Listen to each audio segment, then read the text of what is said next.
खुशामदीद दोस्तों, आप सबका स्वागत है। मैं हूं डॉक्टर इश्तियाक अहमद। बहुत देर से ये एक सवाल बार बार लोग कर रहे हैं। मैंने जो ये गाज़ा में हुआ और ठीक है, शुरू हुआ हमास के एक टेररिस्ट अटैक से, लेकिन उसके बाद जिस तरह इज़राइल ने बम्बार्डमेंट की है गाज़ा की, उस पर अब सवाल उठ रहा है कि क्या ये जेनोसाइड है या एथनिक क्लेंजिंग है। देखें, एज अ सोशल साइंटिस्ट जब हम फील्ड में आते हैं एक रिसर्च प्रॉब्लम को स्टडी करने के लिए, तो वहाँ पे हमें एक कंसेप्चुअल एपरेटस चाहिए होता है। कॉन्सेप्ट आपको डिफाइन करने पड़ते हैं और फिर एक आपके पास थियरी भी होनी चाहिए कि जो हुआ, जिसको आप एक्सप्लेन कर रहे हैं, how do we understand it, common sense से निकल के बाहर एक हायर लेवल ऑफ अंडरस्टैंडिंग पे, एब्स्ट्रैक्शन पे। तो वहाँ पे रोल आ जाता है थियरी का। तो इस पे तो मेरा बहुत काम है। मेरी जो किताब है the Punjab bloodied partitioned and cleansed, उसके अब ऑक्सफोर्ड यूनिवर्सिटी के 3 एडिशन आ चुके हैं और 5 प्रिंट। एडिशन नया होता है, पार्टिश प्रिंट में आप वो पुरानी किताब ही वो पब्लिश कर देते हैं। लेटेस्ट जो है वो मई 2024 यानी इसी साल के मई का है। ये है वो।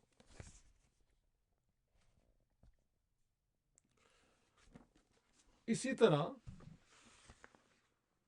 2022 में ये मेरी किताब जो पंजाब वाली है, ये पाकिस्तान में भी छपी, ऑक्सफोर्ड यूनिवर्सिटी प्रेस ने छापी, और इंडिया में रूपा पब्लिकेशंस ने ये छापी। तो उनकी लेटेस्ट पब्लिकेशन जो है वो ये है।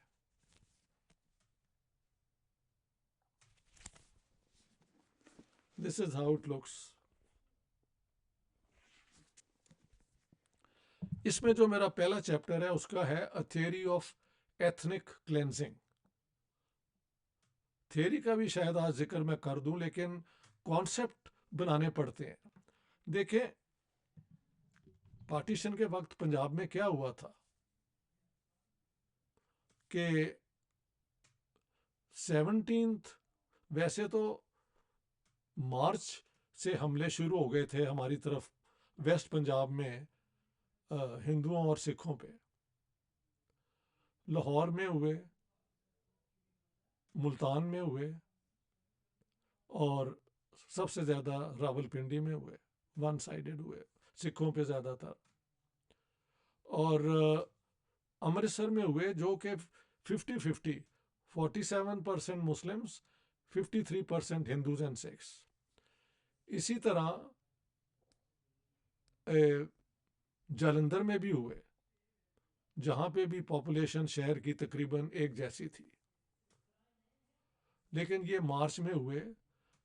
पार्टीशन का ऐलान हुआ 3 जून 1947 को, और उसका प्रोसीजर ये था कि पंजाब और बंगाल, उधर बंगाल की भी यही सवाल था कि पार्टीशन होगी अगर इनकी असेंबलियां वोट दे दें पार्टीशन के हक में। तो असूल ये बना कि बंगाल में हिंदू मेजॉरिटी डिस्ट्रिक्ट और मुस्लिम मेजॉरिटी डिस्ट्रिक्ट, और पंजाब में मुस्लिम मेजॉरिटी डिस्ट्रिक्ट और हिंदू सिख मेजॉरिटी डिस्ट्रिक्ट, इनको डिवाइड किया गया। नोशनल यानी जो डिवीजन हुई डिस्कशन के लिए, वो ज़रूरी नहीं थी कि बिल्कुल जब बाद में अवार्ड आएगा या बाउंड्री कमीशन की जो भी रूलिंग आएगी वही होगा। लेकिन just to facilitate the discussion ये बुनियाद बनी, district wise Muslim majority, non Muslim majority districts basically. ये 3 जून 1947 को पार्टीशन प्लान हुई थी।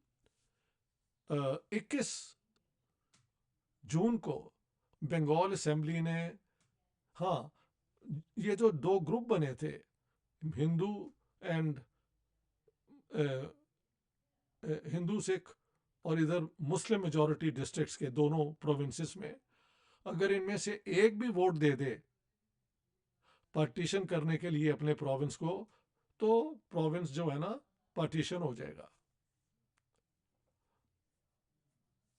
सो द क्वेश्चन इज कि बंगाल असेंबली ने 21 जून को वोट दिया जिसमें मुस्लिम मेजॉरिटी वोट जो डिस्ट्रिक्ट थे वो बंगाल को यूनाइटेड रखना चाहते थे और पाकिस्तान में उसे ऐड करना चाहते थे, जबकि हिंदू मेजॉरिटी डिस्ट्रिक्ट्स ने वोट दिया कि वी विल पार्टीशन बंगाल और वेस्टर्न बंगाल जो है वो हिंदुस्तान का हिस्सा होगा.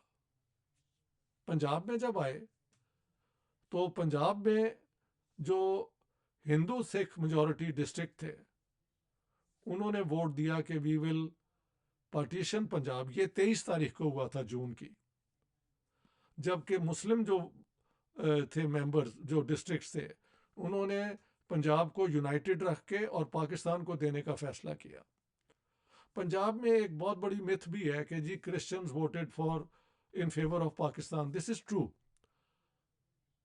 91 वोट्स जो थे आउट ऑफ 175 वो पाकिस्तान के हक में थे.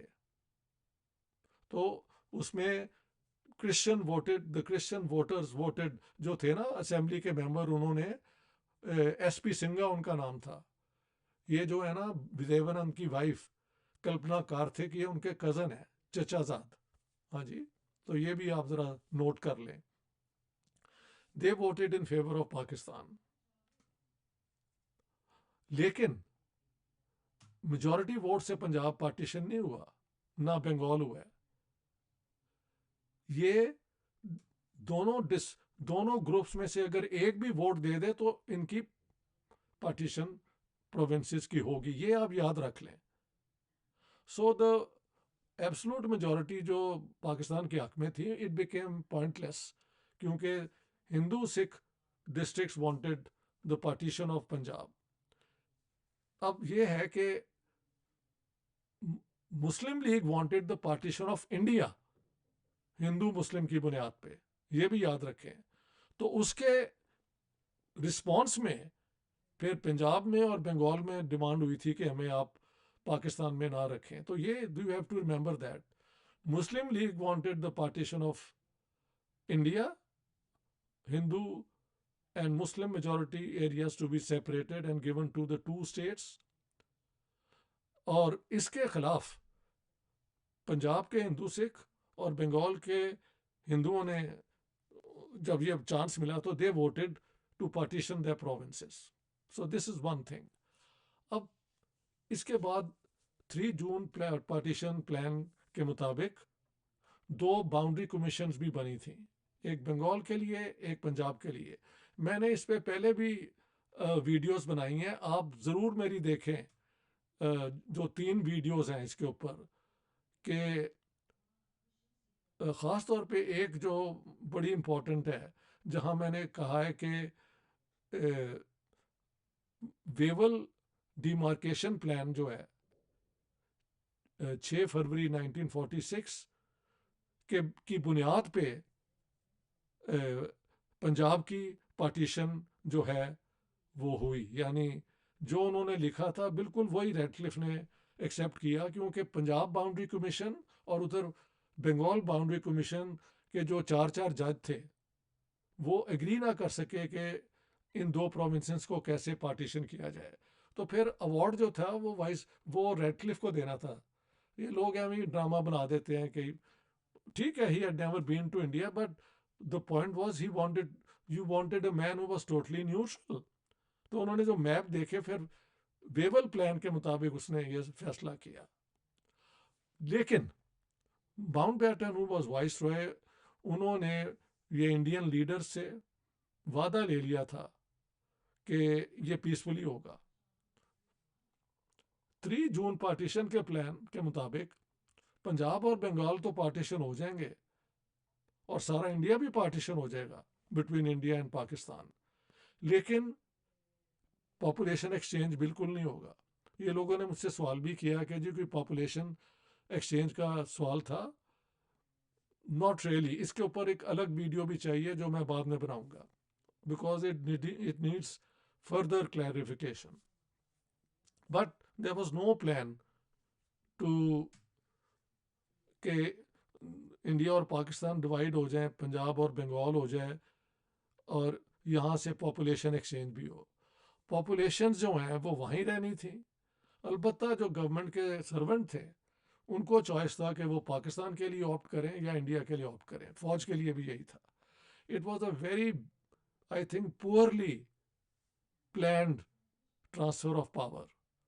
माउंटबेटन को ख्याल था कि जब तक मैं हूँ as a royal sort of man, मेरा करिश्मा है, तो क्योंकि ये सब लीडर मान रहे हैं तो पीसफुली हो जाएगा। At least that's what the impression we get from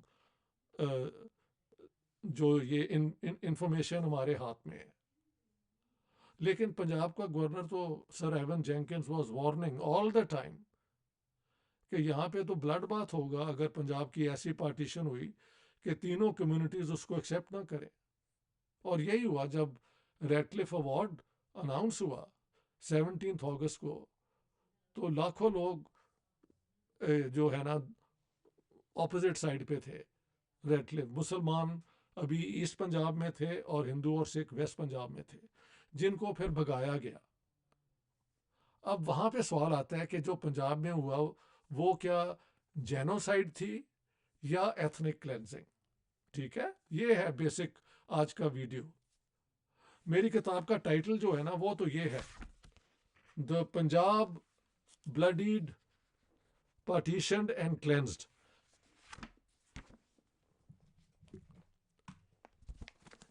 the Punjab bloodied partitioned and cleansed. तो मैंने यहां जेनोसाइड इस्तेमाल नहीं किया, मैंने एथनिक क्लेंजिंग किया कहा है। अब इसकी इनकी भी यहाँ पे कॉन्सेप्ट का फर्क है। एक तो है पीसफुल एक्सचेंज ऑफ पॉपुलेशन, वो हुआ नहीं। एक है फोर्स्ड माइग्रेशन। एक गांव में हमला हुआ तो लोग भाग गए, किसी शहर के मोहल्ले में हुआ तो वहां से लोग मूव कर गए, जो पार्टीशन के अलावा भी होता है। जब आप एक क्रिश्चियंस के ऊपर हमला होता है पाकिस्तान में आजकल, तो वो बेचारे वहां से एक थोड़ी देर के लिए चले जाते हैं या शायद वापस ही नहीं आते। इसी तरह इंडिया के अंदर भी जब ये कम्युनल राइट्स होते हैं तो फोर्स्ड, वो क्या कहते हैं, माइग्रेशन भी करनी पड़ती है वहाँ से, उन्हें लोगों को भगा दिया जाता है, लेकिन ये with in establish states boundaries के अंदर होता है। What is ethnic cleansing? Ethnic cleansing मैंने अपने इसमें जो थियरी ऑफ एथनिक क्लेंजिंग में आर्ग्यू किया है कि ये एक सिस्टमैटिक वो जोर, आप कह लें वायलेंस, जो भी है उन माइनॉरिटीज पे किया जाता है जिसको आप स्टेट में नहीं रखना चाहते। सो एथनिक क्लेंजिंग इज, एक टेरिटरी है ना, ईस्ट पंजाब है या वेस्ट पंजाब है, इसको अनवांटेड माइनॉरिटीज से अलग कर दिया जाए। यानी हिंदू सिख जो हैं वो वेस्ट पंजाब से गायब हो जाएं और मुस्लिम जो हैं वो ईस्ट पंजाब से बिल्कुल अलग हो जाएं, ताकि एक एथनिकली प्योर, अब एथनिक का मतलब हमेशा ये नहीं होता नस्ल, ये होता है एक कॉन्सेप्ट जहाँ पे मज़हब भी हो सकता है, सेक्ट भी हो सकता है। तो ये जो सोशल साइंस पढ़ते हैं, सोशियोलॉजी पढ़ते हैं, पॉलिटिकल साइंस पढ़ते हैं, दे अंडरस्टैंड कि ethnic cleansing is a conceptual category. तो एक ये है। जेनोसाइड ये है कि आप एक खास किस्म के लोगों को उनका नामो निशान खत्म करना चाहते हैं। अब ये है कि जब एथनिक क्लेंजिंग, अगर आप लोगों पे जोर डाल रहे हो, प्रेशर डाल रहे हो, उन्हें डरा रहे हो, हाँ जी, और वो ना जा रहे हो अपने घरों से, तो उन पे फिर हमले होते हैं और फिर वो जाते हैं। लेकिन अगर स्टेट की कोई कुव्वत ही ना रहे तो ये हमले बहुत बढ़ भी सकते हैं। लेकिन पंजाब में जो हुआ वो ये था कि 10 मिलियन पंजाबियों को अपने घर बार छोड़ के तो बॉर्डर क्रॉस करना पड़ा। इन 10 लाख पंजाबियों में से मेरे ख्याल से 8 लाख 10 मिलियन पंजाबी हैं, सॉरी 10 मिलियन पंजाबियों को ये दोनों प्रोविंस को ना खाली करना पड़ा। मुसलमानों को ईस्ट पंजाब से, हिंदू सिखों के वेस्ट पंजाब से। लेकिन मारे गए मेरे जो है it's a conservative estimate 8 lakh. 8 lakh और 1 मिलियन भी हो सकते हैं, we don't know the actual figure. But 10 lakh जो है वो जो भागे तो कम से कम 9 लाख या 9 लाख और 20,000 दूसरा क्रॉस कर गए। मैंने ये भी आर्ग्यू किया कि ये जेनोसाइड की कोशिश नहीं थी कि सारे हिंदुओं को मार दें, सिखों को मार दें या सारे मुसलमानों को मार दें। हमले हुए, काफले बने, फिर दोनों तरफ से स्टेट आ गई, फौजें आ गई और उन्होंने क्रॉस भी करा दिए। लेकिन उस दौरान में जो नेट रिजल्ट हुआ बाद में एक 31 दिसंबर 1947 तक, तो सारे ईस्ट पंजाब से जो 6 मिलियन मुसलमान थे उनमें से तकरीबन बिल्कुल खाली हो गया ये वहाँ से ईस्ट पंजाब से मुसलमान, स्वाय एक स्टेट है मलेरकोटला, वहाँ पे 80,000 मुसलमान, उन पे हमले नहीं हुए। उसकी बैकग्राउंड मैंने अपनी किताब में दी है कि जो सिखों को एक था कि गुरु गोबिंद ने कहा था कि मलेरकोटला के नवाब ने क्योंकि उनके बच्चों पे को अरेस्ट नहीं था किया और उन्हें जाने दिया था मुग़ल स्टेट के हुक्म के बावजूद, तो फिर सिखों को कहा गया कि आपने मलेरकोटला के मुसलमानों पे हमला नहीं करना। ये एक आर्गुमेंट थी। देयर इज़ अनदर आर्गुमेंट कि वहाँ पे उन्होंने तैयारी भी की हुई थी, but I think the stronger argument is कि सिखों ने हमला नहीं किया, जो लोग मलेरकोटला में आ गए, और वो 80,000 थे। वहाँ आज भी मुसलमान मेजॉरिटी में है और MPA जो है मलेरकोटला का वो मुसलमान ही है मेरे ख्याल से। हमारी तरफ 5.5 मिलियन हिंदू और सिख थे पंजाब में। मैं फ्रंटियर की और सिंध की और बलूचिस्तान की बात आज नहीं कर रहा। वहाँ से हमने एक भी नहीं छोड़ा, मतलब प्रैक्टिकली स्पीकिंग। वैसे तो लाहौर में अब भी शायद 1,000 हिंदू हैं, उनका एक मंदिर भी है। ये वो लोग हैं जो मुसलमानों के दोस्त थे और उन्होंने उन्हें प्रोटेक्ट किया, तो वो आज तक नहीं गए। लेकिन हिंदू जो हैं और सिख वो 40% थे पंजाब की लाहौर की पॉपुलेशन थे। बाकी सबको तो मार के भगाया गया, लेकिन खाली हो गया लाहौर और पूरा पंजाब हिंदू सिखों से। और जो so I don't say this was genocide. Genocide तो तब होता कि कोशिश दोनों तरफ से होती कि कोई हिंदू सिख जाए ना, उसको पकड़ के मार दो, और कोई मुसलमान वहाँ से क्रॉस ना करे, उसको पकड़ के मार दो। But that did not happen. So I would say कि एथनिक क्लेंजिंग हुई। अब अगर हम गाज़ा में देखें तो वहाँ पे भी सवाल है कि क्या ये एथनिक क्लेंजिंग है या जेनोसाइड है। अब क्योंकि ये इसराइल जो बम्बार्डमेंट कर रहा है वो इनडिस्क्रिमिनेट है, it's a violation of international law, it is a violation of international humanitarian law, और इंटरनेशनल कोर्ट ऑफ जस्टिस ने और इंटरनेशनल क्रिमिनल कोर्ट ट्रिब्यूनल ने भी नेतन्याहू के ऊपर और क्या कहते हैं इजरायली हुकूमत पे ये केसेस किए हुए हैं। तो दोनों बातें, कभी कोई इसे जेनोसाइड कहता है, कभी इसे कोई एथनिक क्लेंजिंग करता है। I think Israel wants ethnic cleansing के वहाँ से जितने भी ये पैलेस्टीनियंस हैं उनको भगा दिया जाए, लेकिन क्योंकि वो रेजिस्ट कर रहे हैं तो फिर बम्बार्डमेंट करो। तो इसे जेनोसाइड भी कहा जा सकता है, बिकॉज दो तरीके हैं इन चीज़ों में डिस्टिंग्विश करने के। एक तो डिक्लेयर्ड इंटेंशन, कोई डिक्लेयर कर दे कि जी हम यहाँ से भगा रहे हैं, या ये डिक्लेयर कर दे कि हमने सबको मार देना है, ये तो कोई नहीं करता। दूसरा है एंड रिजल्ट। एंड रिजल्ट अभी गाजा का अभी सामने नहीं आया कि जब अमन होगा तो क्या वहाँ पे कोई पैलेस्टीनियन रहेगा, अगर नहीं रहेगा तो कितने उनमें से मारे गए हैं। लोग कह रहे हैं ये जो 42-44 हज़ार का फिगर है ये तो वो है जो नज़र आ रहा है, जो रबल के नीचे जो घर गिरे हुए हैं उनके नीचे जो दबे हुए हैं वो 2.5 लाख हो सकते हैं, which is a very huge number. हाँ जी, we don't know so about Israeli politics in the in Gaza. We have to wait and see what is happening. अब तो ये जो इजरायली सेटलर्स हैं वो तो जो वेस्ट बैंक है जहाँ पे एक पैलेस्टीनियन अथॉरिटी की किसी किस्म की कोई एडमिनिस्ट्रेशन है, वहाँ पे भी वो कोशिश कर रहे हैं फ़लस्तीनियों को निकाल दिया जाए वहाँ से। So definitely ethnic cleansing, but should we call it genocide would depend when peace has been established and we know how many people were killed. But I think intention Israel की जो है वो ethnic cleansing है कि इन्हें निकाल दिया जाए.